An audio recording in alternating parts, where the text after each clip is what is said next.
የሚሰማ የሚተገብረው ይህንን ይመስላል። ቤቱን በአለት ላይ ያነጸን ሰው ይመስላል። ቤቱን በምን ላይ ያነጸ? በአለት ላይ ያነጸን ሰው ይመስላል። ንፋስ ነፈሰ፣ ጎርፍም ጎረፈ። በአለት ላይ ከመታነጹ የተነሳ ጎርፍም ምን አላለው? አልወሰደውም። ንፋስም ምን አላለው? አልገለበጠውም። ቃሌን የሚሰማ የማያደርገውን ቢኖር ግን ይህንን ይመስላል። ቤቱን በምን ላይ የሰራው? በአሸዋ ላይ የሰራው። ጎርፍ በጎረፈ ጊዜ፣ ንፋስ በነፈሰ ጊዜ ያንን ቤት ጠርጎ ምን አለው? ወሰደው። አሸዋ የሚባለው የመጀመሪያው ያለ እውነተኛ ትምህርት መገኘት ነው። በነገራችን ላይ የሰማችሁ ነው። አሁን ስንቶቻችን በምን ላይ ነው የታነጸው? በአለቱ ላይ ነው ወይንስ በአሸዋው ላይ ነው? ብዙ ጊዜ እንደ ቤተ ክርስቲያን ልዩ ልዩ መከራ፣ ልዩ ልዩ ችግሮች ሲገጥሙ የቤተ ክርስቲያን ተልእኮ ላለመከናወኑ እንደ ምክንያት ልንጠቅስ እንችላለን። ይሄ ግን ስህተት ነው። ምክንያቱም የቤተ ክርስቲያንን ተልእኮ፣ የቤተ ክርስቲያንን አገልግሎት እስራትና መከራ የሚያስቀረው ቢሆን ኖሮ ክርስትናኛ ዘመን ላይ ይደርስ ነበር ወይ? ለምን መከራ ሳይቀበሉ ያሳለፉ ክርስቲያኖች በዘመን የሉ። ክርስትናው እኛ ዘመን አይደርስም ነበር። እንደውም በነ ቅዱስ ጳውሎስ ዘመን ሊያበቃ ይችል ነበር። ምክንያቱም በቤተ ክርስቲያን በአገልግሎታቸው የተነሳ ከፍተኛውን መከራ ተቀብለዋል። ግን ስለ ወንጌል የታሰሩት መታሰር፣ ስለ አገልግሎት የታሰሩት መታሰር አገልግሎታቸውን እንዳይወጡ አላደረጋቸውም። ቅዱስ ጳውሎስ በእስርም ውስጥ ሆኖ ምን ይጽፍ ነበር? መልእክት ይጽፍ ነበር። እንደውም በምን ላሉት? በውጭ ላሉት ማለት ነው። አብስቱን ጥርስ እንደ ወፍጮ፣ ራሱን ደግሞ እንደ መስዋዕት ስንዴ። ልክ ስንዴ በመንኮራኩር ወፍጮ ሲገባ ምንድነው ነው? ይደቀላል፣ ወደ ማር ለሚቀየረው የአናብስቱን አፍ የተራቡ አናብስት ናቸው። በዛ ጊዜ ለመዝናናት ይሰበሰቡ የነበሩት ሰዎች ከጭካኔያቸው የተነሳ ነገስታቱ የሚያዝናኗቸው ያስርዋቸዋል። አናብስቱ በደንብ እንዲራቡ ያደርጉና ክርስቲያኖችን እየያዙ በተለይ በነ ኔሮን፣ በነ ትራጃን፣ በነዚህ ጨካኝ ነገስታት፣ ባላውያን ነገስታቱ ሰው በክብ ሰርቶ በመዝናኛ ስፍራ ስቴዲየም የምንለው ማለት ነው በአሁኑ ዘመን ስቴዲየም ውስጥ ይገባና ሰው በምንድን ነው የሚዝናናው መሰላችሁ? እንደ ዘመናችን በኳስ አይደለም የሚዝናናው። እነዛ የተራቡ አናብስት ክርስቲያኖች ለነሱ እንደ ምግብ ቀርበው ሲናጠቋቸው በማየት ይዝናኑ ነበር። ያዝናና ግን በቃ በዘመኑ የነበረው የልብ ጭካኔያ ነው።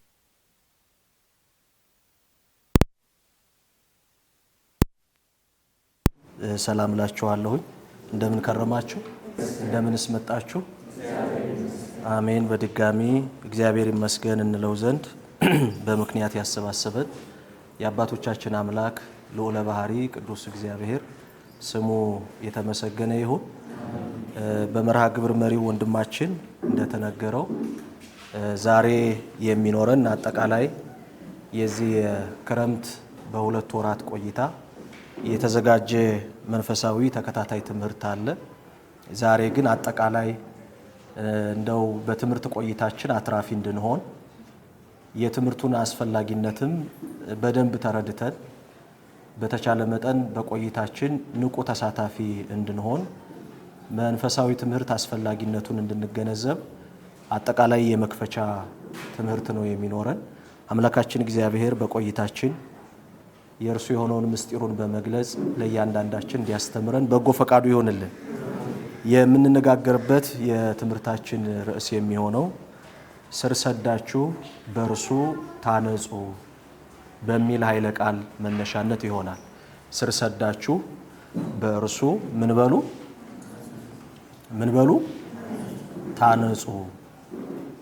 ቃሉን የምናገኘው የተወደደው ሐዋርያው ቅዱስ ጳውሎስ ከጻፋቸው መልእክታት መካከል አንዱ የሆነው ወደ ቆላሲስ ሰዎች በጻፈው መልእክቱ ምዕራፍ 2 ቁጥር 7 ላይ የምናገኘው ኃይለ ቃል ነው። ስር ሰዳችሁ በእርሱ ምን በሉ ታነጹ።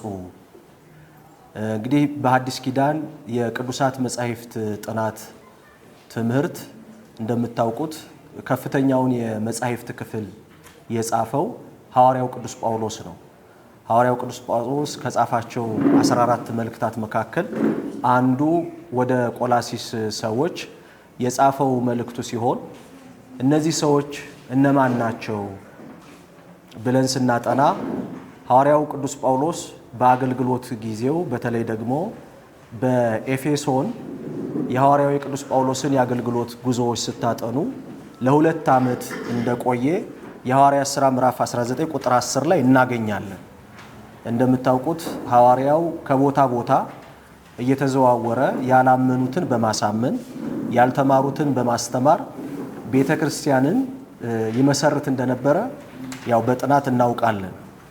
ስለዚህ ሐዋርያው ቅዱስ ጳውሎስ በኤፌሶን በ2 ዓመት ቆይታው ያገለግልበት በነበረ ጊዜ ከቆላሲስ የመጡ ተወላጆች ቅዱስ ጳውሎስ በኤፌሶን ካስተማራቸው መካከል አብዛኞቹ ይገኙበታል። ስለዚህ የቆላሲስ የቤተ ክርስቲያን ምስረታ የሚጀምረው በኤፌሶን ውስጥ ነው። ለምን ካልን ይሄን የምናነሳው ቅዱስ ጳውሎስ አብዛኞቹን አብያተ ክርስቲያናት በአካል ተገኝቶ በማስተማር የመሰረታቸው ሲሆኑ እነዚህ ግን በአካል አይተውት አያውቁም። በአካል ሂዶ ያስተማራቸው ክርስቲያን ወገኖች አይደሉም፣ የቆላሲስ ነዋሪዎች ማለት ነው። ታዲያ እንዴት ክርስቲያን ሆኑ ካልን ሐዋርያው ቅዱስ ጳውሎስ በኤፌሶን በነበረው የ2 ዓመት አገልግሎት ከቆላሲስ ተነስተው በኤፌሶን የነበሩ የቆላሲስ ተወላጅ የሆኑ ሰዎች የቅዱስ ጳውሎስ ትምህርትን ኤፌሶን ላይ አግኝተዋል።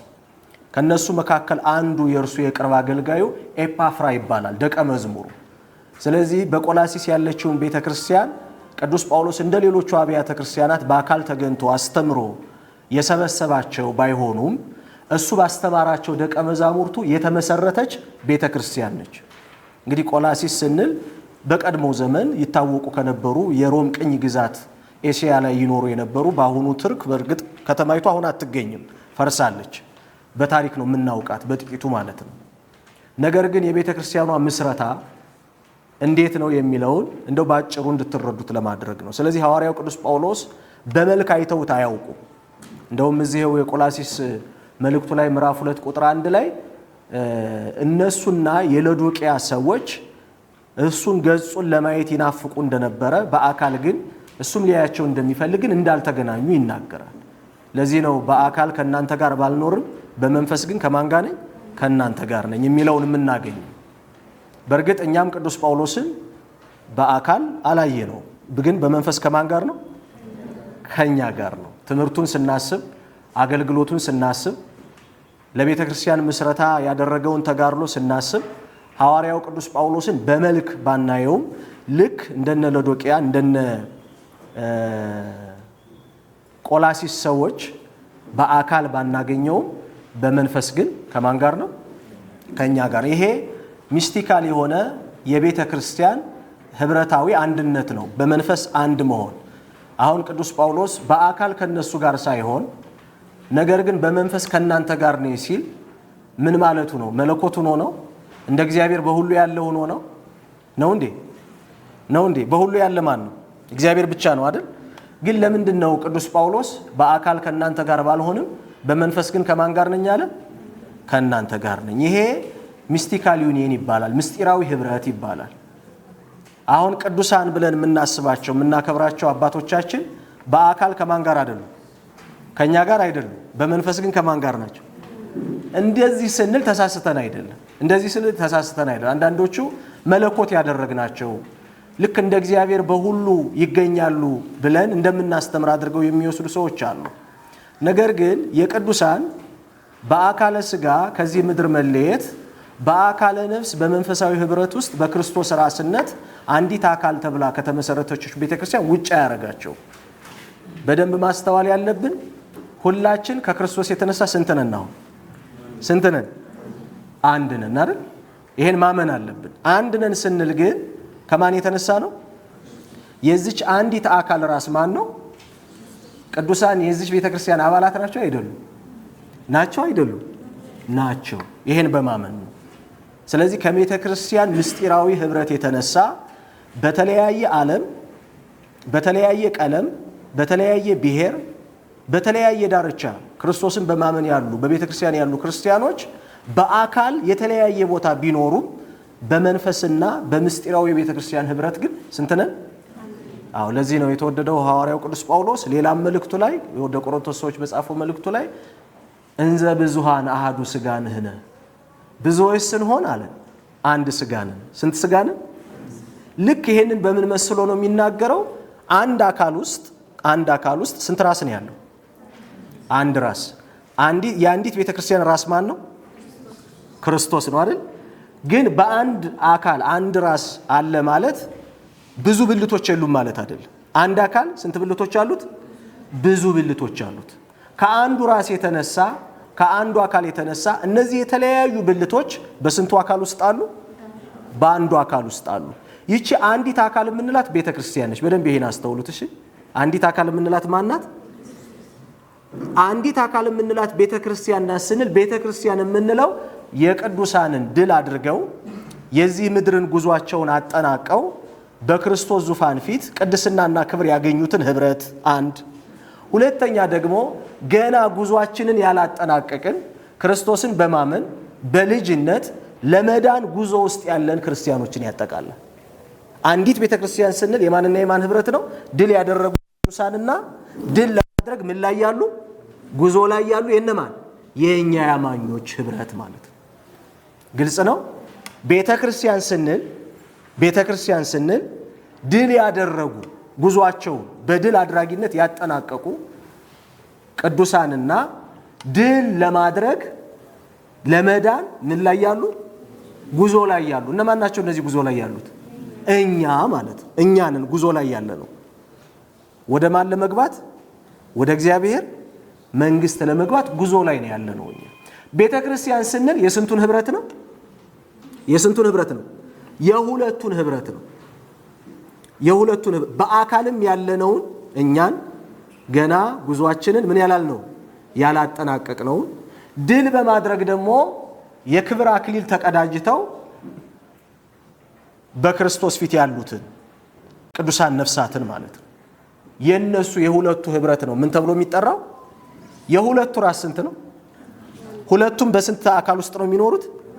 ያቺ አንዲት አካል ማን ትባላለች? ቤተ ክርስቲያን ትባላለች። ይቺ አንዲት አካል ምን ትባላለች? ቤተ ክርስቲያን ትባላለች። አሁን በአካል አለመኖራቸው ከዚህ ዓለም ስርዓት በደንብ አስተውሉ። ይሄንን ቅዱሳን ባጸደ ሥጋ በአካል አለመኖራቸው ከዚህ የምድር ስርዓት በደንብ አስተውሉ። ከዚህ የምን አልኳቸው?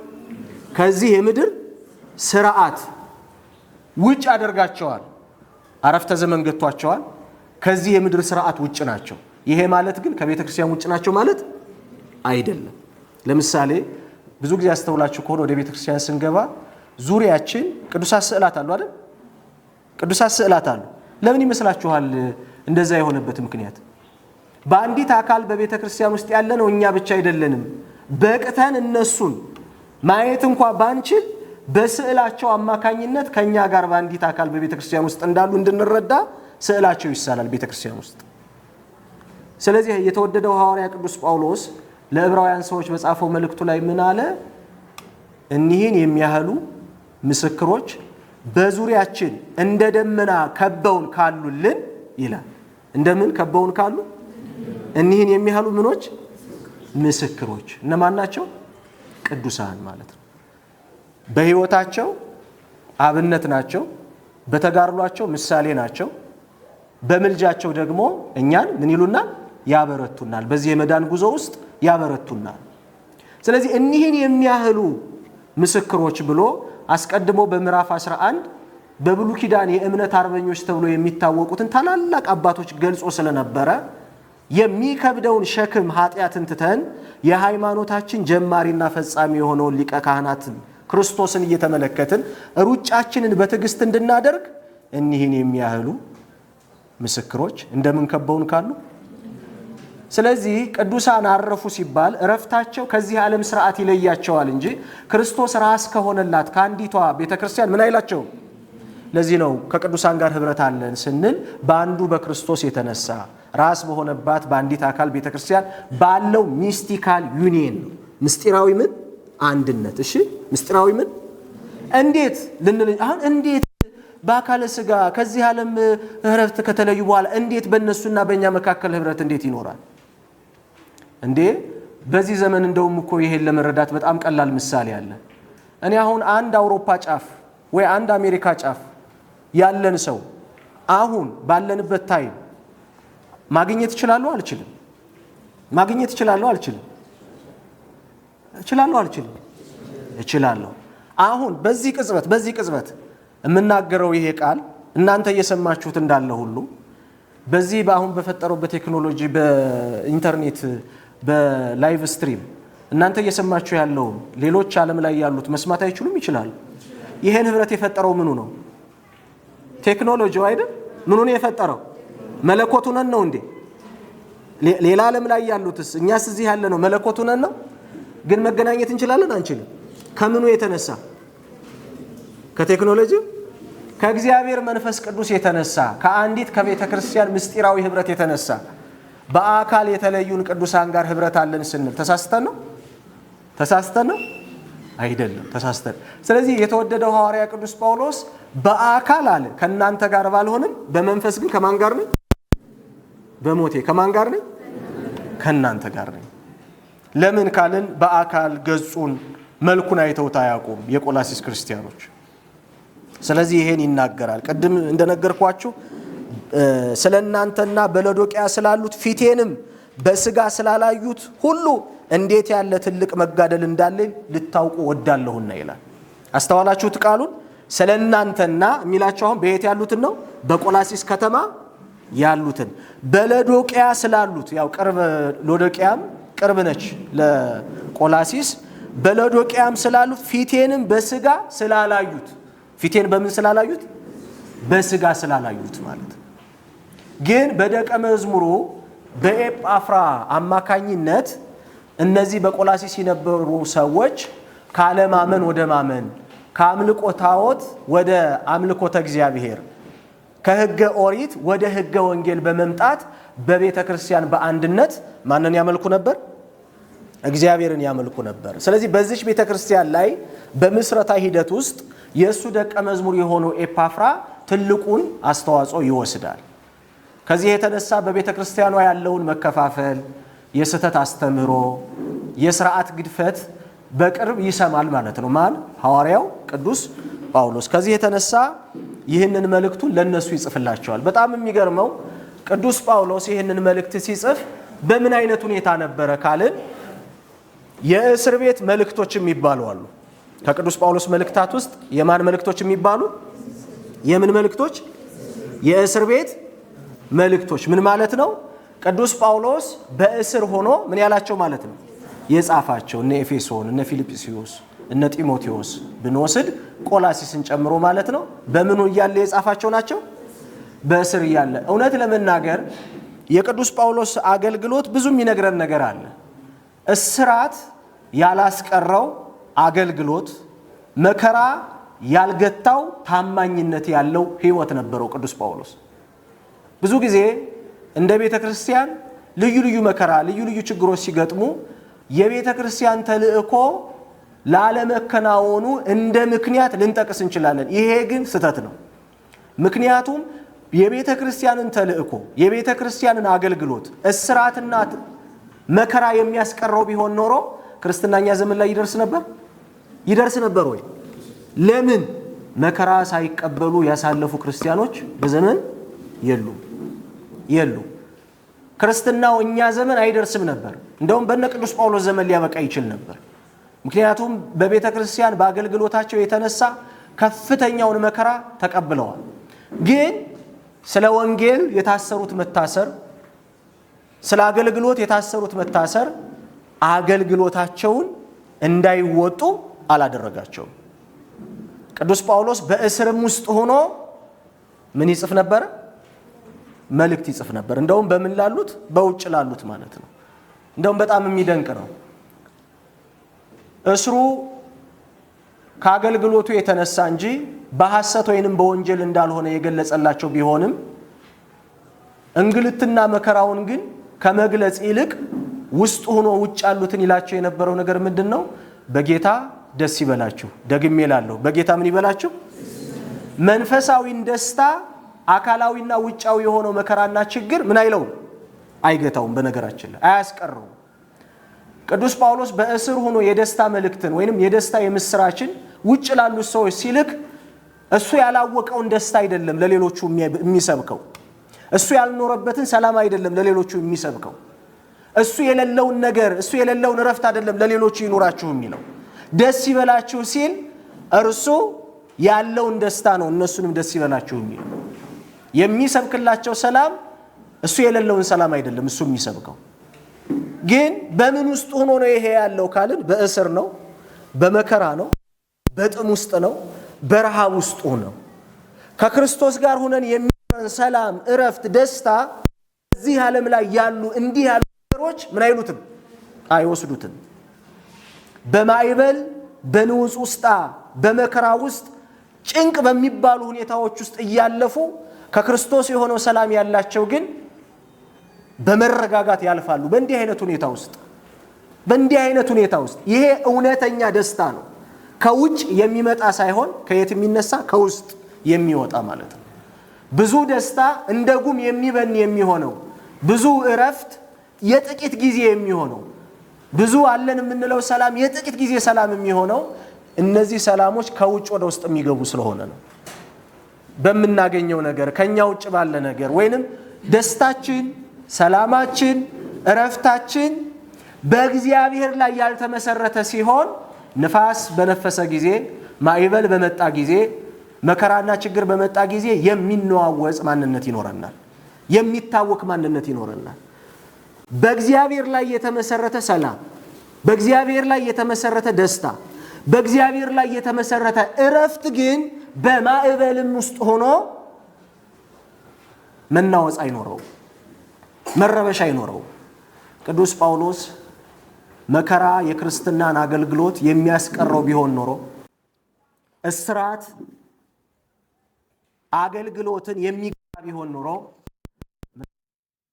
የተወደደውን ሐዋርያው ቅዱስ ጳውሎስን እነዚህን የተወደዱ መልእክቶችን አግኝተን መማር አንችልም ነበር። ቤተ ክርስቲያንንም ለማግኘት እንቸገር ነበር። ቤተ ክርስቲያን ዘመናችን ላይ የደረሰችው እንዲህ ያለውን መከራ ከእግዚአብሔር ጋር ሆነው መሻገር የቻሉ በዘመናቸው አባቶች ስለነበሩ ነው።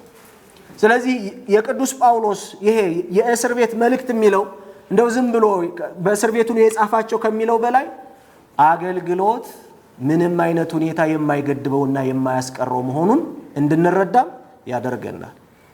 ለኛም በዘመናችን ላለን ክርስቲያኖችም ቢሆን አገልጋዮች ቅዱስ ጳውሎስ አገልግሎቱ በራሱ ቋሚ ተግሳጽ ነው። ምክንያት እያበዛን ከክርስቶስ ለምንለይ፣ ምክንያት እያበዛን ከቤተ ክርስቲያን ለምንለይ ቅዱስ ጳውሎስ የቆመ ተግሳጽ ነው። ለምን? እስር አገልግሎቱን ምን አላለበትም? አላስቆመውም። ስለዚህ ብዙ ጊዜ መከራ ሲኖር፣ ፈተና ሲኖር እንደው ትምህርት መማርም አግባብነት የሌለው መስሎ የሚታያቸው ሰዎች አሉ። እንደ ቤተ ክርስቲያን የአምልኮ ስርዓት ራሱ ቢዘጋ ምን ያደርጋል ብለው የሚቃጣቸው ሰዎች አሉ። እሱ ስህተት ነው። እንደዛማ ከሆነ ተሸነፍን፣ እጅ ሰጠን ማለት ነው። ግን በተለያዩ ዘመናት የቤተ ክርስቲያንን ታሪክ እንደምናጠናው እንደምናነበው መከራ የቤተ ክርስቲያንን አገልግሎት ተልእኮ እንዳትወጣ የሚያደርግ ቢሆን ኖሮ ዛሬ ላይ ያለንባትን ቤተ ክርስቲያን ማግኘትም እኛም ደግሞ መዳንም አንችልም ነበር። ምክንያቱም ዛሬ የመጣ ትናንት ያልነበረ መከራ የለም በቤተ ክርስቲያን። የምንጠነቀቀው ታንኳይቱን ማዕበል እንዲያገኛት አይደለም፣ ማዕበሉ በታንኳይቱ ላይ እንዳይሄድ፣ ዓለም ላይ ያለው ነገር ታንኳይቱ ውስጥ ገብቶ ቤተ ክርስቲያንን እንዳያሰምጣት ካልሆነ በስተቀር ማዕበል ላይ ያለች ታንኳ መሆኗን መዘንጋት አያስፈልግም። ካልሆነ እስራኤላውያን በምድረ በዳ የወደቁበትን አይነት አወዳደቅ ልንወድቅ እንችላለን። በምድረ በዳ ሆነው ከእግዚአብሔር በግብፅ ውስጥ ሆነው ይመገቡት የነበረውን የግብፅን ሽንኩርትና ምግብ ናፍቀዋል። ከዚህ የተነሳ ብዙዎች ተሰነካክለዋል። ስለዚህ እየሆነ ያለውን ነገር ካለንበትም ሁኔታ አንፃር መረዳት ያስፈልጋል። እጃችንና ጣጥፈን እንቀመጥ ግን እያልኩ አይደለም። መረዳቱ ግን የሚጠቅመው ነገር ስላለ እሱን በደንብ ማስተዋል ስለሚያስፈልግ ነው። ስለዚህ ሐዋርያው ቅዱስ ጳውሎስ ይህንን መልእክት ሲጽፍላቸው በተለይ መለስ ብለን ቁጥር 6ን ስናነብ እንዲህ ይላል፣ እንግዲህ ጌታን ክርስቶስን ኢየሱስን እንደተቀበላችሁት በእርሱ ተመላለሱ። ሶስቱን ቁጥሮች ነው የምናየው። ቁጥር 6ን፣ ቁጥር 7ን፣ ቁጥር 8ን ነው የምናየው። የመጀመሪያው ቅዱስ ጳውሎስ መሰረታዊ ስለሆነው ስለ ክርስትና ትምህርት በመጀመሪያው ምዕራፍ ስለነሱም የሚገባውን ምስክርነት ከሰጠ በኋላ በቤተ ክርስቲያኗ ያሉ ምእመናን ወይንም እነዚህ ክርስቲያኖቹ እንዴት ባለ መንገድ መኖር እንዳለባቸው ሲናገር የመጀመሪያው የሚላቸው በዚህ ክፍል የምናገኘው እንግዲህ ጌታን ክርስቶስ ኢየሱስን እንደተቀበላችሁት በእርሱ ተመላለሱ። ሐዋርያው ቅዱስ ጳውሎስ በመልእክቱ ለነሱ የሚሰጣቸው እንግዳ የሆነ አዲስ ትምህርት የለም። ትምህርቱን አግኝተውታል፣ ክርስቶስንም አምነውታል። ግን የሚጎለውንና የሚቀረውን ነገር ይነግራቸዋል። አሁን እኔ የምሰጣቸው አዲስ መገለጥ አዲስ ትምህርት የለኝም። ለምን? ትምህርቱን ተምራችኋል። ጌታን ኢየሱስ ክርስቶስን ተቀብላችሁታል ማለት ምን ብላችሁታል ማለት ነው? አምናችሁታል ማለት ነው። ምን ብላችሁታል? አምናችሁታል። ያው በሐዲሳት መጻሕፍት ውስጥ ለተቀበሉት ወይንም ተቀበሉት የሚል ተደጋጋሚ ቃላትን ታገኛላችሁ። ምን ያሉ ለማለት ነው? አመኑት ለማለት ነው። ስለዚህ የሚቀረውን ነገር ግን ይነግራቸዋል። አምናችሁታል፣ የሚቀራችሁ ነገር ግን በተቀበላችሁት በእርሱ ምን በሉ? ተመላለሱ። ምን በሉ? ተመላለሱ። ጌታችን ኢየሱስ ክርስቶስ እሱ መምህር ብቻ ሳይሆን ትምህርትም ነው። ትምህርቱ እርሱ ነው። ራሱም ሲናገር እኔ መንገድ ነኝ ብሎ ተናግሯል። እኔ ምንድን ነኝ? መንገድ ነኝ። በእርሱ መንገድነት ደግሞ እርሱን የሚያምኑ ሁሉ መርሃቸው አድርገው እንዲመላለሱበት የተወደደው ሐዋርያ ቅዱስ ጳውሎስ ባመናችሁት በእርሱ ምን በሉ አለ? ተመላለሱ። ምን በሉ? ተመላለሱ። ምን ማለት ነው? የህይወታችሁ መነሻና መድረሻ፣ የየትኛውም ጉዳያችሁ መለኪያና ሚዛን፣ ነገሮችን የምትቀበሉበትም የምትከለከሉበትም ምክንያታችሁ፣ አንድን ነገር የመውደዳችሁም የመጥላታችሁም ምክንያታችሁ ማን ይሁን? ክርስቶስ ይሁን ማለቱ ነው። ማን ይሁን ማለቱ ነው? ክርስቶስ ይሁን። በእርሱ መንገድነት ተመላለሱ፣ በእርሱ ህይወትነት ኑሩ፣ በእርሱ ምሳሌነት ተመላለሱ። ምክንያቱም እርሱ ለህይወታችን ህይወት ነው ስንል በብዙ መንገድ ነው። የመጀመሪያው ለህይወታችን መመሪያ አብነታችንና ምሳሌያችን እርሱ ስለሆነ። ለምን? እሱ ራሱ ከእኔ ምን በሉ ብሏል? በሉት እስኪ ከእኔ ምን በሉ? ከእኔ ተማሩ። ከእኔ ምን በሉ? ከእኔ ተማሩ። እኔ የዋህ በልቤም ምንድን ነኝ? ትሁት። ተመልከቱ። ስለዚህ ጌታችን መድኃኒታችን ኢየሱስ ክርስቶስ የህይወታችን መርህ ነው። የምንመላለስበት መነሻና መድረሻችን እርሱ ነው። አብነታችንም እርሱ ነው። እርሱም ራሱ ከእኔ ተማሩ ብሏል። እርሱ እንደኖረው ለመኖር እንጂ በስሙ ልንጠራ ብቻ አልተሰበሰበም። እንደውም ቴዎፎሮስ የተባለው ለባሴ ክርስቶስ አግናጢዮስ ምጡ ለአንበሳ ከሐዋርያነ አበው መካከል በሰማዕትነቱና በትምህርቱ የምንጠራው አባት አለ። እንደምታውቁት ሐዋርያት ብለን የሐዋርያትን ዘመን ካለፍን በኋላ ሁለተኛውን ዘመን የቤተ ክርስቲያንን አብይ ዘመን የምንጠራው ሐዋርያነ አበው ብለን ነው የምንጠራው አይደል? ዘመነ ክርስቶስ አለ የመጀመሪያው፣ ሁለተኛው ዘመነ ሐዋርያት አለ፣ ሶስተኛው ዘመነ ሐዋርያነ አበው የሚባል አለ። ይሄ የቤተ ክርስቲያንን አብይ ዘመናትን ከፍለን ስናጠና የምናገኘው ነው። ሐዋርያነ አበው የምንላቸው ልክ ክርስቶስ መምህር ሆኖ ሐዋርያትን ደቀ መዛሙርቱ አድርጎ አስከትሎ አስተምሮ አባቴ እንደላከኝ እኔም እናንተን እልካችኋለሁ ብሎ ትምህርትን፣ ስልጣንን፣ ተልእኮን ሰጥቶ እንደላካቸው ሐዋርያትን በዘመናቸው እርሱ ክርስቶስ እነሱን እንደላካቸው ተልእኮን፣ ትምህርትን፣ ስልጣንን ሰጥተው የሾሟቸው ማን ይባላሉ? ሐዋርያነ አበው ይባላሉ። በደንብ ይሄን አስተውሉ። ሐዋርያነ ማን ይባላሉ? አበው። ማን ያስተማሯቸው? የነማን ደቀ መዛሙርት? ሐዋርያት የምንላቸው ቀጥታ የማን ደቀ መዛሙርት ናቸው? የክርስቶስ ደቀ መዛሙርት ናቸው። ሐዋርያነ አበው የምንላቸው ደግሞ ክርስቶስ የሰጠውን ተልእኮ፣ ክርስቶስ የሰጠውን ትምህርት፣ ክርስቶስ የሰጠውን ስልጣን ልክ እንደ ሐዋርያት የሐዋርያትን ስልጣን ስልጣናቸው፣ የሐዋርያትን ትምህርት ትምህርታቸው፣ የሐዋርያትን ተልእኮ ተልእኳቸው አድርገው በዘመናቸው ቤተ ክርስቲያንን ያገለገሉ ሐዋርያነ አበው ይባላሉ። ከማን ቀጥሎ የተነሱ? ከሐዋርያት ቀጥሎ የተነሱ ማለት ነው። ከነዚህ መካከል በሰማዕትነቱ በትምህርቱ ብቻ ሳይሆን በሰማዕትነቱ የምንጠራው ለባሴ ክርስቶስ ክርስቶስን የለበሰ ቴዎፎሮስ የሚባል እግዚአብሔርን የተሸከመ የሚባል ታላቅ አባት አለ። የአንጾኪያው ሊቀ ጳጳስ ከቅዱስ ጴጥሮስ ቀጥሎ ማለት ነው። እሱ አግናጢዮስ ይባላል እና ሲናገር ምን አለ? ያስተማራቸው ደቀ መዛሙርቱ በግዞት ለሰማዕትነት ንጉሱ አስይዞ ሲያስግዘው ወታደሮቹ እጆቹ ላይ ሰንሰለትን አስረው ወደሚሰዋበት የመሰዊያ ስፍራ እየወሰዱት ያስተማራቸው ልጆቹ ደግሞ በግራና በቀኝ አባታችን የ84 ዓመት ሽማግሌ ነው በዛ ወቅት አትሂድ እባክህ አትሌን እያሉ ይከተሉታል። እርሱ ግን ምን እያለ ይመልስላቸው ነበር? ሰው ሆን ዘንድ ተውኝ። እየሰማችሁ ነው? ምን ሆን ዘንድ ተውኝ? ሰው ሆን ዘንድ ተውኝ። ተመልከቱ፣ የሰውነት ሚዛንና መለኪያ ለክርስቶስ በምናደርገውና በምን ሆነው የሚገለጥ ነው። እየሰማችሁ ነው? ምክንያቱም በሐዲስ ኪዳን የሰውነት መለኪያ ራሱ ፍጹም ሲሆኑ ክርስቶስ ነው። ስለዚህ ቅዱስ አግናጢዮስ ሰው ሆን ዘንድ ተውኝ ሲል ምን እያለ ይሆን? እርሱ ሰው መሆኑን የለካው ራሱን ለማን አሳልፎ በመስጠት ነው? ለክርስቶስ አሳልፎ በመስጠት ውስጥ ነበር።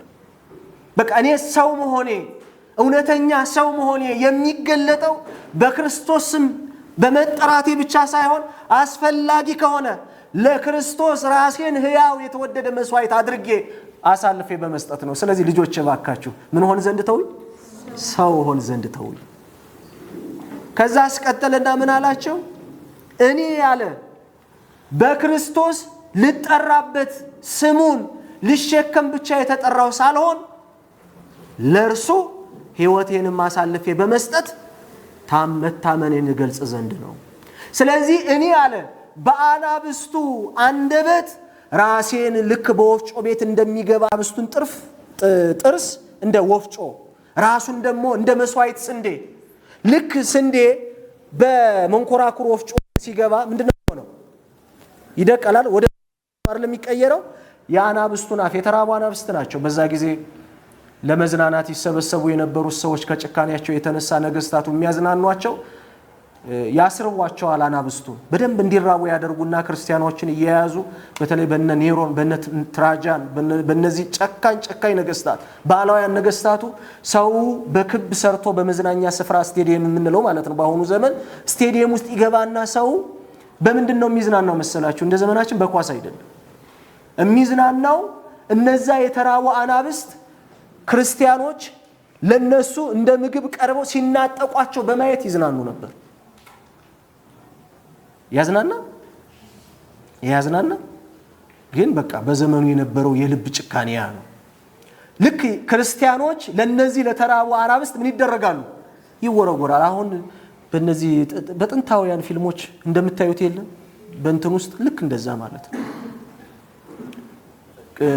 አግናጢዮስ እንደዛ አይነት መንገድ ላይ ነው ያልረፈው። ራሱን የሰወው በዛ መንገድ ነው።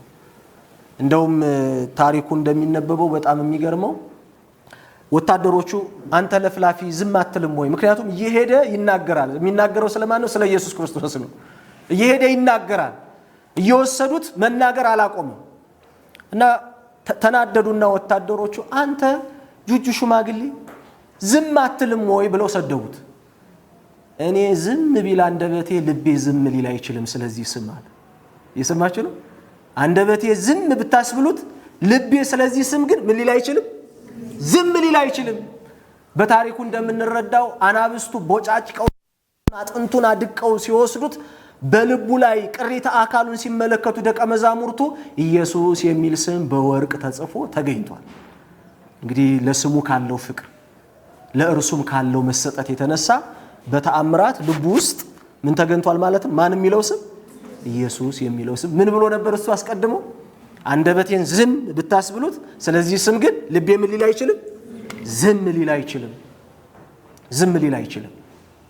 ስለዚህ እኛ ሁላችን በእኛ ላይ ስም አለ፣ ሕያው ስም አለ፣ የሚያድን ስም አለ፣ ድል አድራጊ ስም አለ፣ የተወደደ ስም አለ። እርሱም ክርስቲያን የሚል። እርሱም ማን የሚል ነው? ምን ማለት ነው? ክርስቶሳዊ ማለት እኮ ነው አይደል? ክርስቲያን ማለት ምናዊ ማለት ነው? ክርስቶሳዊ። ክርስቶስን ምን የሚል? የሚከተል፣ በክርስቶስ የሚኖር፣ በክርስቶስ የሚያምን ማለት ነው። ስለዚህ እኛ ሁላችን የተጠራ ነው በክርስቶስ አምነን በስሙ ልንጠራ ብቻ ሳይሆን በእርሱም ልንመላለስ ነው። በእርሱም ምንልን? እርሱ እንደኖረው ምን ልንል? እንድንኖር። ልክ ቅዱስ ጳውሎስ ራሱ ሲናገር እኛ የክርስቶስ ሕሊና አለን። በጣም እኮ የሚደንቅ ነው። የማን ሕሊና አለን? ግን ወንድሞች አላችሁ? አሁን የክርስቶስ ሕሊና አላችሁ? አለን ይሆን? ምን ማለት ይመስላችኋል? እኛ የክርስቶስ ሕሊና አለን። በክርስቶስ የነበረ ፍቅር፣ በክርስቶስ የነበረ ርኅራኄ፣ በክርስቶስ የነበረ ቸርነት እኛም ጋር አለ እንደማለቱ ነው። ጥሪያችን እሱ ነው። በነገራችን ላይ እያንዳንዳችን የተጠራ ነው ራስ ወደ ሆነው ወደ ክርስቶስ ምን እንል ዘንድ ነው? እናድግ ዘንድ ነው። ራስ ወደ ሆነው ወደ ማንን እንመስል ዘንድ? እኔ ክርስቶስን እንደምመስል እናንተ ማንን ምሰሉ? እኔን ምሰሉ። በተቃራኒው ክርስቶስን ምሰሉ ማለት ነው። ቅዱስ ጳውሎስ እኔን ምሰሉ እያለ ያለው ማንን ስለመሰለ ነው? በሚገለጥ በሚታይ ማንነቱ ማንን መምሰል ስለቻለ ነው? ክርስቶስን መምሰል ስለቻለ። ስለዚህ በእርሱ ምን አለው አለ? ተመላለሱ ብሎ የሕይወት መርሃቸውና መመሪያቸው ስለ እነርሱ ራሱን አሳልፎ ቤዛና መድኃኒት አድርጎ በሰጠው በክርስቶስ ላይ እንዲሆን ይነግራቸዋል። ይቀጥልና ስር ሰዳችሁ በእርሱ ታነጹ። አሁንም በእርሱ እያለ ያለው ማንን ነው? ክርስቶስን ነው። አሁንም በእርሱ እያለ ያለው ማንን ነው? ክርስቶስን ነው። በእርሱ እያለ ያለው በእርሱ ስር ሰዳችሁ ተተከሉ፣ ስር ሰዳችሁ ታነጹ እያለ ይናገራል። እንደ ተማራችሁትም በሃይማኖት ጽኑ፣ ምስጋናም ይበዛላችኋል። ጥቂት እስኪ እዚህ ክፍል ላይ እንቆይ። እንግዲህ ቅዱስ ጳውሎስ በተለያዩ መልእክታት ውስጥ የሚታወቅባቸው የትምህርት ዘዴዎች አሉት። አንዱ ሜታፎሪካል ኤክስፕሬሽን የሚባለው ምሳሌያዊ አገላለጽ ማለት ነው። ምናዊ አገላለጽ? ምሳሌያዊ አገላለጽ። በዚህ ክፍል ውስጥ ተክልንና ሕንፃን ነው የሚያነሳው። ምንና ምንን? አንድን እጽዋትና አንድን ምንድን ነው የሚያነሳው? ሕንፃን ነው የሚያነሳው። የመጀመሪያው አንድ ተክል የሚገባውን ፍሬ ለገበሬው ለመስጠት የመጀመሪያው ነገር የሚጠበቅበት ስር ሰዶ ምን ማለት ነው? ማደግ ነው። ስር ሰዶ ማደግ አለበት። አንደኛው የመጀመሪያው። ሁለተኛው ፍሬ በመስጠት ብቻ ሳይሆን ያለውን ነገር ይዞና ጠብቆ ጸንቶ ለመኖር ምን መስደድ አለበት? ስር መስደድ። በፈሳሾች ወንዝ ዳር የተተከለችውን ከተናገረ በኋላ ኃጥአንሰ አኮ ከመዝ፣ ኃጥአንሰ አኮ ከመዝ፣ ኃጥአን ግን አለ እንደዚህ አይደሉም፣ እንደዚህ አይደሉም። እንደነማን? ተክል ሆነው ስር ሰደው በፈሳሾች ወንዝ ተተክለው በየጊዜው እንተ ትሁብ ፍሬሃ በበጊዜሃ እንዳለው በየጊዜው የሚገባውን ፍሬ ለገበሬው እንደምትሰጠው እጽዋት አይደሉም ኃጥአን አለና ዘይግህፎ ነፋስ እምገጸ ምድር። ኃጥአንስ ወይንም በቀቢጸ ተስፋ የሚኖሩ ስር ሰደው ያላደጉ ግን እንደዚህ ናቸው። ንፋስ በተነሳ ጊዜ ነቅሎ እንደሚጥላቸው ናቸዋል። ስር የሌለው እጽዋት ንፋስ በነፈሰ ጊዜ ምን ይሆናል? ተነቅሎ የመቆየት ምን የለው? እድል የለውም። እድል የለውም። ተመልከቱ። ፍሬ ከማፍራት አኳያ ብቻ ሳይሆን እጽዋት ያላቸውንም ነገር ጸንተው ይዘው ለመቆየት ምን መስደድ አለባቸው? ስር መስደድ አለባቸው። ስር መስደድ ከቻሉ የሚገባውን ፍሬ ለሚገባው አካል በተገቢው ጊዜ መስጠት ይችላሉ። የመጀመሪያው። ሁለተኛው ስር መስደድ ከቻሉ ይጠበቃሉ። ተነቅሎ ምን ከማለት ከመወሰድ፣ ከመርገፍ፣ ከመድረቅ፣ ከመጠውለግ ይጠበቃሉ። የቅዱስ ጳውሎስ የመጀመሪያው ትምህርት ይሄ ነው።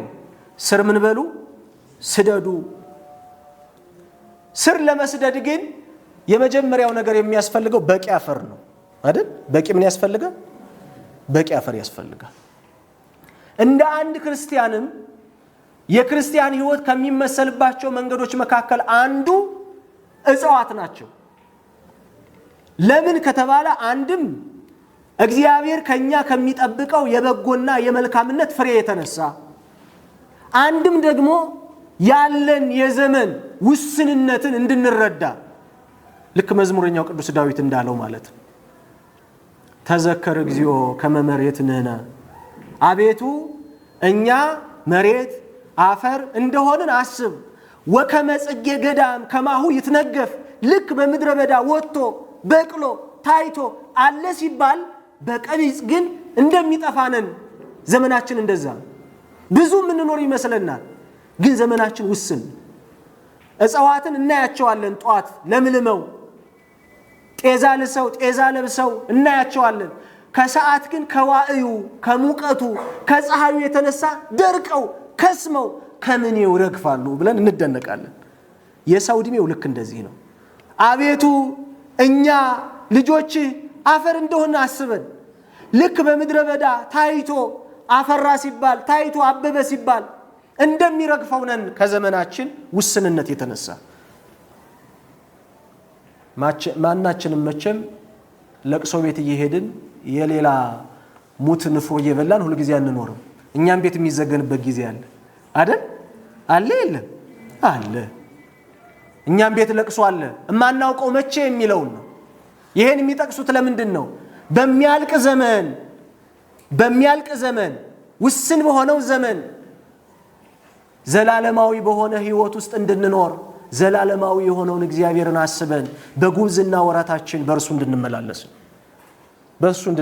በእርሱ እንድንኖር ደስ የሚያሰኘውን ነገር እንድንለይ። ልክ መፍቀሬ ጥበብ ቅዱስ ሰሎሞን አይታችሁት ከሆነ መጽሐፈ መክብብን በሕይወቱ መጨረሻ ላይ የጻፈው መጽሐፍ ነው። አባቶቻችን እንደሚነግሩን በሕይወቱ መጨረሻ ላይ መኃልየ መኃልይን በወጣትነት ዘመኑ የጻፈው ነው ይላሉ። ምስጢር አለው። ምሳሌን ደግሞ በጎልማስነት ዘመኑ የጻፈው ነው፣ እርሱም ምስጢር አለው። መክብብን ግን በሕይወቱ መጨረሻ የጻፈው ነው። ለምን? ሁሉን አየሁ አለ። ሁሉን አየሁት አለ። ሁሉም ነበረኝ፣ ሁሉንም ተከተልኩት ሄድኩም። ግን አለ ሁሉም አለ በምን ዘጋው? ከንቱ። ሁሉም ግን ምንድን ነው አለ? ሁሉም ነገር ከንቱ ነው፣ ንፋስንም እንደመከተል ነው። አንድ ነገር ግን ደስ የሚል ነገር አየሁኝ፣ እርሱም አለ እግዚአብሔርን መፍራት። እንዴት ደስ ይላል! እንግዲህ ጠቢቡ ሰለሞን የነበረውንና የደረሰበትን ዝና፣ ክብር፣ ስልጣን፣ ሀብት ማንም በምድር ላይ ሊደርስበት አይችልም። ማንም ሊደርስበት የማይችለው ዝና ላይ፣ ማንም ሊደርስበት የማይችለው ጥበብ ላይ፣ ማንም ሊደርስበት የማይችለው ክብር ላይ፣ ማንም ሊደርስበት የማይችለው ሀብት ላይ የነበረው ሶሎሞን በሕይወቱ መጨረሻ ላይ የነገረን ነገር ሁሉንም አየሁት፣ ሁሉም ግን ድካም ነው፣ ሁሉም ግን ከንቱ ነው። አንድ ነገር ግን ደስ የሚያሰኝ ነገር አየሁኝ አለ። እርሱ ማንን መፍራት አለ? እግዚአብሔርን መፍራት። ለምን? እሱ ደረስኩባቸው ያላቸው ነገሮች ሁሉ ከመቃብር ወዲያ የሚያሻግሩ አይደሉም። ሁሉንም የምንጓጓው እስክንደርስበት ድረስ ነው። በነገራችን ላይ ሁሉንም የምንናፍቀው እስክንደርስበት ድረስ ነው። ስንደርስበት ለዚህ ነው እንላለን። ሕፃናት ሁነን ማደግን እንናፍቃለን። ተማሪ ሁነን መመረቅን እንናፍቃለን። ተመርቀን ስራ ማግኘትን እንናፍቃለን። ስራ አግኝተን ማግባትን እንናፍቃለን። አግብተን መውለድን እንናፍቃለን። ስንደርስበት ግን ሁሉም ከእግዚአብሔር በታች መሆኑን እንረዳለን። ሁሉም ከማን በታች መሆኑን? ከእግዚአብሔር በታች መሆኑን እንረዳለን። ሁሉም የሚያጓጓን፣ ሁሉም የተለየ ውበትና መልክ መዓዛ ያለው መስሎ የሚታየን ምን እስክንለው ድረስ ነው? እስክንጨብጠው ድረስ። ደግሞ የሚገርመው ዓለም ተንኮለኛ ነች። ሙሉ ምን ሆነ የሚመስለን የሌለንን ስናገኝ ይመስለናል። ስናገኘው ግን የጎደለን ያለን እንደሆነ ደግሞ ታሳስብናለች። ለምሳሌ መኪና ይኖረን ብለን በጣም ምንናፍቅ ከሆነ ልክ መኪናውን እንደጨበጥ ነው ደግሞ ሌሎች ደግሞ የተሻለ መኪና ይዘው እናያለን። ደግሞ ሌላም አለ ለካ ሌላ ምኞት አይደል? ሌላ ደግሞ ሌላ ይኖረን ብለን ሌላው ስናገኝ ደግሞ ሌላ ደግሞ ያላችሁ ደግሞ ለካ ይሄ ያስፈልጋል። በዓለም ውስጥ ሙላት በምንምነት ውስጥ ሁሉ የሆነውን ክርስቶስን ይዞ መገኘት ነው እንጂ ያለ ክርስቶስ ሆኖ ዓለም የኛ ቢሆን ጎደሎች ነን። በነገራችን ላይ ስለሚመስለን ነው። ያለ ክርስቶስ ሆነን ዓለም ሁሉ የኛ ቢሆን ምኖች ነን? ጎደሎች ነን። ከክርስቶስ ጋር ሆነን ግን በዓለም ምንም የሌለን ቢመስለንም ሙሉዎች ነን። በነገራችን ላይ ሙሉዎች ነን። ሁሉ ያለው ክርስቶስ ከማን ጋር እስከሆነ ድረስ? ከኛ ጋር እስከሆነ ድረስ። ስለዚህ በወጣትነታችን የምናባክነው የወጣትነት መዓዛ፣ የቅድስና መዓዛ፣ የበጎነት መዓዛ ለክርስቶስ መስዋዕት ሆኖ ሊቀርብ እንጂ ዓለም ላይ ለምንጓጓባቸው ነገሮች ሁሉ መስዋዕት አድርገን አንሰዋው። ይሄን ማስተዋል ያስፈልጋል። ስለዚህ ቅዱስ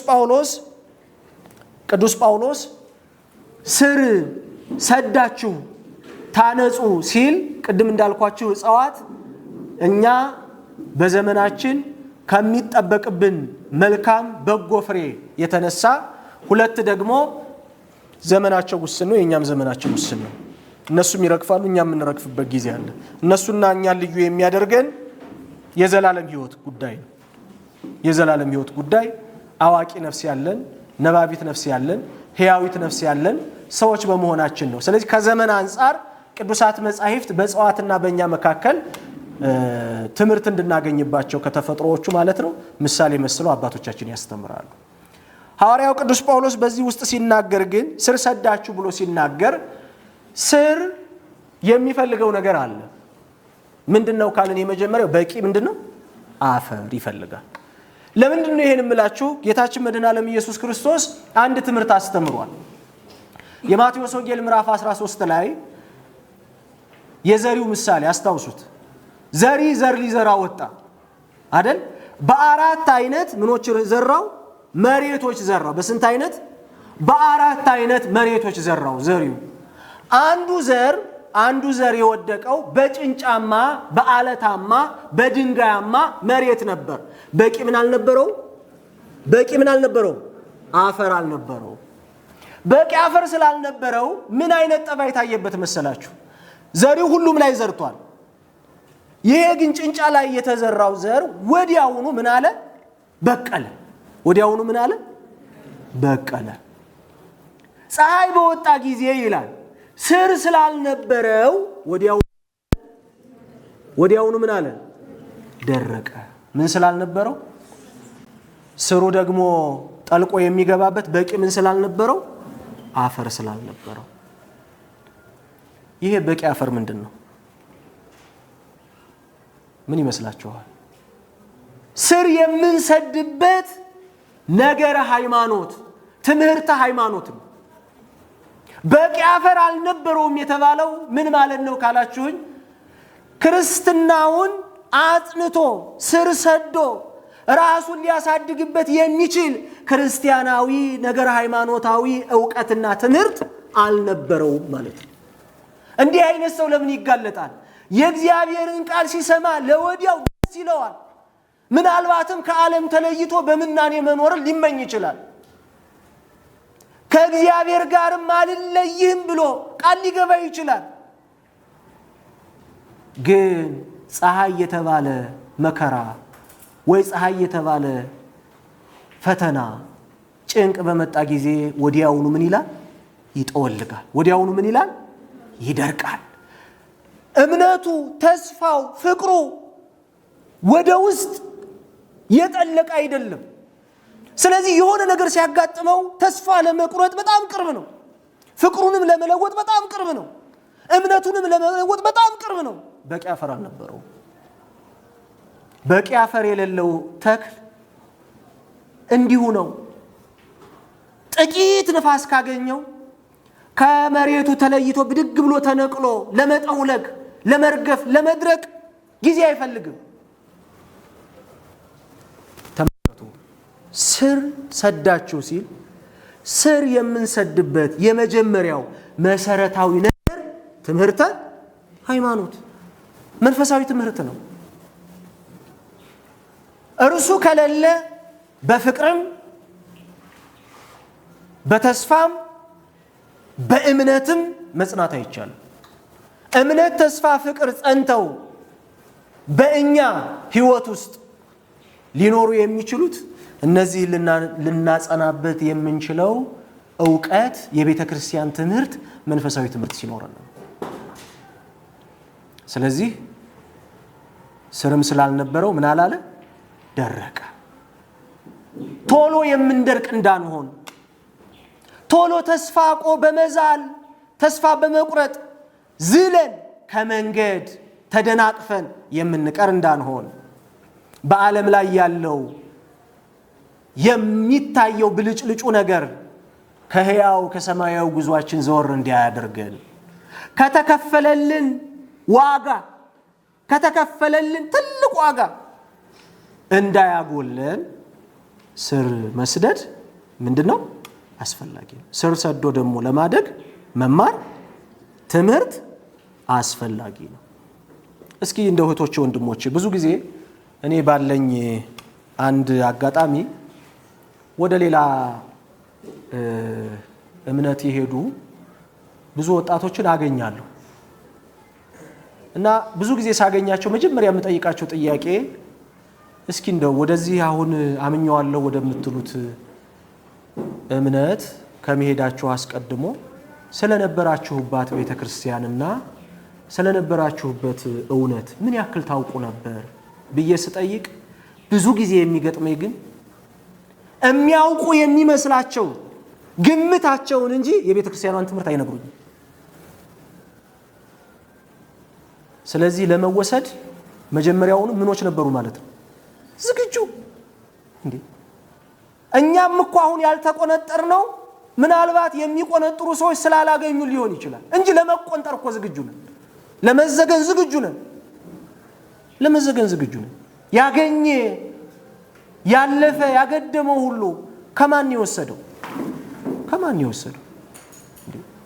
አሁን በሀገራችን በኢትዮጵያ ትልልቅ አዳራሾችን ሞልተው የምናያቸው ወጣቶች ከየት ይሄዱ ናቸው? የኛ ያገልግሎት ወይንም የኛ ያገልጋዮች ድካም እንዳለው ነው፣ ደካማነት እንዳለው ነው፣ የኛ ያገልጋዮች ውስንነት እንዳለው ነው። ቤተክርስቲያኗ ሙሉ ነች። መወቀስ ካለብን የዘመኑ አገልጋዮች ነን የምንወቀሰው ባለማስተማር የቤተክርስቲያኗን እውነት ነው። ደግሞ ኢየሱስ እርሱ ክርስቶስ እንደሆነ በልባችን ምን ስለምንል ነው? ስለምናምን ነው። ተመልከቱ። ስለዚህ ጌታችን ከተቀበለው ከቅዱስ ጴጥሮስ ምስክርነት አንዱ አንተ ክርስቶስ፣ አባቶቻችን ነቢያት ትንቢት የተነበዩልህ በህልም በራእይ በአምሳል የናፈቁህ መሲህ አንተ ነህ፣ መጥተህ ሁሉን የምትፈጽም አንተ ነህ ማለቱ ነበር። ቀጠለና ደግሞ ወልደ እግዚአብሔር ራሱን የሰው ልጅ ብሎ ጠርቶ የለ የእመቤታችን የቅድስት ድንግል ማርያም የባህሪ ልጅ ነው፣ በሁለተኛ ልደቱ ማለት ነው። ስለዚህ የሰው ልጅ ብሎ ጥያቄ ጠየቀ። የእግዚአብሔር ልጅ ብለው ደግሞ እነሱ መለሱ። የሰው ልጅ የእግዚአብሔርም ልጅ የተባለው ግን አንዱ ማን ነው? ተዋህዶ ይሉሃል። ይሄ ነው። እርሱም የሰው ልጅ ማን ይሉታል ብሎ የጠየቀው፣ እነሱም ወልደ እግዚአብሔር ብለው የመሰከሩት ስለ አንዱ ስለማን ነው? ስለ ክርስቶስ ነው። ተዋህዶ የምንለው ይሄንን ነው። ታዲያ ቅዱስ ጴጥሮስ ምን አለ? አንተ ክርስቶስ ወልደ እግዚአብሔር ሕያው አለ። ክርስቶስ አስከተልና እንዲህ አለ፣ አንተ ብፁዕ ነህ። አንተ ምንድነህ? ብፁዕ ነህ።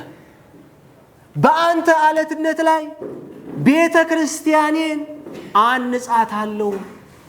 አሃንጻ ለቤተ ክርስቲያኔ በዲበ ዛቲ ኮክ። በዚች አለት ላይ ቤተ ክርስቲያኔን ምን እላታለሁ? ይህ አለት ግን ማን ነበር? ጴጥሮስ ነው።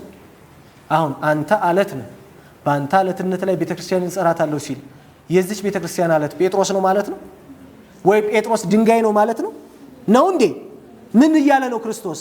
አንተ የከርከው እምነት የከርከው እውነት ይሄ ያስከው ትምህርት ምን የምትሰራበት ነው? ቤተ ክርስቲያን። ማነች ቤተ ክርስቲያን? ማነች ቤተ ክርስቲያን? አንዲት ምእመን ጉባኤ የምትባል የእግዚአብሔር ልጆች ተብለን በጸጋ ከቤተ ክርስቲያን ግምጃ ቤት በጸጋ የተወለድን ይህ ስብስቡ ማን ተብሎ ይጠራል? ቤተ ክርስቲያን። በቤተ ክርስቲያናችን ቤተ ክርስቲያን የሚለውን ስንማር ትርጉሙን ካሉት መሰረታዊና ቀዳሚ ትርጉሞች መካከል አንዱ ቤተ ክርስቲያን ስንል ማንን እያልን ነው? የኛን የአማኞችን ስብስብ ነው። ስለዚህ ክርስቶስ ምእመናንን አለ አንተ በመሰከርክበት አንተ ባመንክበት በዚህ አለት ላይ ምን እላታለሁ? እሰራታለሁ። ከዛ ይህ የዚህ ደግሞ ቅዱስ ጴጥሮስ የመሰከረበት የእውነት ትምህርት ምንጩን ሲናገር ይሄንን ስጋና ደም ምን አላለልህም? አልገለጸልህም፣ ሰማያዊ ምን እንጂ። ለዚህ ነው ስለ ክርስቶስ የምናወራው የምንናገረው ግምታችንን፣ ስሜታችንን፣ መረዳታችንን የግል ግንዛቤያችንን አይደለም። በቤተ ክርስቲያን ከሱ ከራሱ ምን ያለውን ነው? የተገለጸውን እውነት ነው። ስለዚህ በአንተ አለትነት ላይ ቤተ ክርስቲያን ይህ አለት ማን ነበር ካልን ክርስቶስ ነበር። ስለ ክርስቶስ ያለን ትምህርት፣ ስለ ክርስቶስ ያለን እምነት፣ ስለ ክርስቶስ ያለን ምስክርነት የታለበት መሰረታችን ምን ያለበት መሰረታችን። እሺ ይሄ ከሆነ ይህ አለት የሌለው ሰው ምን ይመስላል? ይህ አለት ምን ይመስላል? ጌታችን መድኃኔ ዓለም ኢየሱስ ክርስቶስ በዚህ በማቴዎስ ወንጌል ምዕራፍ 7 ከቁጥር 24 እስከ 27 ድረስ አንድ ምሳሌ ተናገረ። ቃሌን የሚሰማ የሚተገብረው ይህንን ይመስላል፣ ቤቱን በአለት ላይ ያነጸን ሰው ይመስላል አለ። ቤቱን በምን ላይ ያነጸ? በአለት ላይ ያነጸን ሰው ይመስላል። ንፋስ ነፈሰ፣ ጎርፍም ጎረፈ። በአለት ላይ ከመታነጹ የተነሳ ጎርፍም ምን አላለው? አልወሰደውም። ንፋስም ምን አላለው? አልገለበጠውም። ቃሌን የሚሰማ የማያደርገውን ቢኖር ግን ይህንን ይመስላል፣ ቤቱን በምን ላይ የሰራው? በአሸዋ ላይ የሰራው። ጎርፍ በጎረፈ ጊዜ፣ ንፋስ በነፈሰ ጊዜ ያንን ቤት ጠርጎ ምን አለው? ወሰደው። አሸዋ የሚባለው የመጀመሪያው ያለ እውነተኛ ትምህርት መገኘት ነው። በነገራችን ላይ የሰማችሁ ነው። አሁን ስንቶቻችን በምን ላይ ነው የታነጽ ነው? በአለቱ ላይ ነው ወይንስ በአሸዋው ላይ ነው? አዎ መማር አለብን አይደል? በምኑ ላይ ለመሰራት? አሁን ከቤተ ክርስቲያን እውነተኛውን ትምህርት ስንማር ስለ እርሱ ነገረ ሃይማኖትን ስንማር ራሳችንን በምን ላይ ያነጽን ነው ማለት ነው? በአለቱ ላይ። በአለት ላይ ደግሞ ማንነቱ የተሰራ ሰው ከዓለም በሚመጣ በየትኛውም ጎርፍ በየትኛውም ማዕበል ተነቅሎ ምን አይልም? አይወሰድም። የመቋቋም የመጽናት የመቆየት አቅም አለው። ስለዚህ መማር እንደ ተክል ስራችንን በጥልቀት ለመስደድ እንደ ህንፃ በአለት ላይ ለመታነጽ መሰረታዊ ነገር ነው። መማር አለብን። ለዚህ ነው የተወደደው ሐዋርያ ቅዱስ ጳውሎስ ስር ሰዳችሁ በእርሱ ታነጹ ካለ በኋላ ደግሞ እንደ ተማራችሁትም አለ። ምክንያቱም ቅድም ምን ብለናል? ስር የምንሰድበት በቂ አፈር ትምህርት ነው ብለናል። የምንታነጽበትም አለት ትምህርት ነው ብለናል። ቀጠልና ደግሞ እንደ ተማራችሁትም በምን ጽኑ? በሃይማኖት ምን በሉ? ጽኑ። በሃይማኖት ጸንቶ መኖር የሚቻለው በሃይማኖት ውስጥ ሊያጸና የሚችል እውነተኛውን ትምህርት እውነት ከሆነችው ከቤተ ክርስቲያን መስማት መማር ስንችል ነው። በጣም የሚገርመው የሚቀጥለው ነገር ነው። ይህንን ካረጋችኋልና ምስጋና ይበዛላችኋል። ምን ይበዛላችኋል? ምስጋና ይበዛላችኋል። በምስራቃዊ ነገረ መለኮት ትምህርት ውስጥ አንድ እውቅ የሆነ አባባል አለ። እርሱም ምን የሚል ነው? there is no theology without prayer, there is no prayer without theology ይባላል። ምን ማለት ነው? ያለ ጸሎት እውነተኛ የሆነ ትክክለኛ ትምህርት የለም። ያለ ትምህርትም ደግሞ እውነተኛ ጸሎት ማድረግም አይቻልም የሚል ስንማር በእግዚአብሔር ፊት ቁመን እግዚአብሔርን ልናመሰግንበት የምንችል የምስጋና የወንዝ ጅረት ይፈልቃል። ካልተማርን ከየት እናመጣለን? በእርሱ ፊት ለምስጋና በጽናት መቆም የምንችለው እርሱን ልናመሰግንበት የምንችልበትን ምክንያት ስንይዝ ነው። እሱ ደግሞ ትምህርት ነው። በቅዳሴው፣ በኪዳኑ፣ በሰዓታቱ፣ በየትኛውም የጸሎት ክፍል ተገኝቶ በስርዓት እግዚአብሔርን በተመስጦ ለማመስገን ሰው እኮ ማወቅ አለበት፣ መማር አለበት። ካልተማርን ካላወቅን ማመስገኛ ይኖርናል? በእርሱ ፊት ቁመን እርሱን ልናመሰግንበት የምንችልበት ምክንያት አለን እንዴ? የለንም።